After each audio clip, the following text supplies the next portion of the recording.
दोस्तों जय सियाराम। अँ तब जी सको अपने शेड बनावे छे। अँ तब जी सको शेड बनावे छे 50 बाय 30 नो है। अँ केचीनो उपयोग कर वच्चे कोई डिस्टन्स ना माटे। तब जी सको कई पाइप वापरी है शू है तमाम डिटेल में अपने बात करीशुं। केटलो खर्चो थयो शू थयुं डिटेल में बात करिए अपने। अँ तब जो थांभलो है अपने अँ तब जो फर्स्ट आ थांभला थी आ थांभला 16 फूटनु डिस्टन्स है। 16 दूर 32 અને એ રીતે 48 ફૂટ બહાર કાઢી છે। એ રીતે આપણે 50 ફૂટ પૂરું કરી છે અને આમ 30 ફૂટ છે પણ ઉપરથી આપણે 32 ફૂટ થાંભલાથી થાંભલાનું ડિસ્ટન્સ 30 ફૂટ છે અને ફૂટ આ સાઈડનો ફૂટ પેલી સાઈડ ટોટલ 32 ફૂટ થાય છે। અહીંયા તમે જો થાંભલો જે ઉપયોગ કરે છે 4x4નો કોલમ ઉપયોગ કરે છે। તમે જો એટલે ગેલ્વેનાઇઝનો પાઇપ ઉપયોગ કરે છે।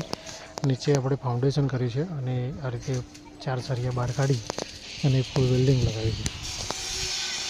અને ઉપર જે તમને કેચી દેખાય છે એ 3 દોડની બોક્સ ટાઈપનો ઉપયોગ કરે છે અને ઉપર પણ આ જે આડી ફરલેનમાં નાખી છે એ પણ આપણે 3 દોડની બોક્સ ટાઈપમાં નાખી છે અને 3.5 ફૂટના ડિસ્ટન્સમાં આપણે જે ઉપર કેચી નાખી છે।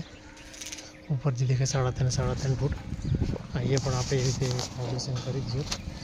અહીંયા પણ એ રીતે જ આપણે સળિયાનો અટેચમેન્ટ બીમ કાઢી અને એ સળિયા સાથે અટેચમેન્ટ કરી છે। પ્લેટ લગાવી છે 10 mm જાડી પ્લેટ लगावी है। अपनी 4x4નો કોલમ है। आम 4 फूट 4 इंच है आम 4 इंच है।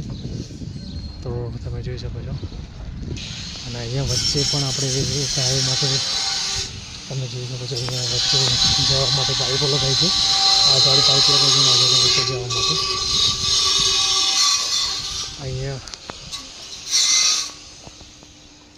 अँ पण प्लेट लगावी है। अपनी ऊपर केची पण 3 डोरनी बॉक्स पर केची लगावी है।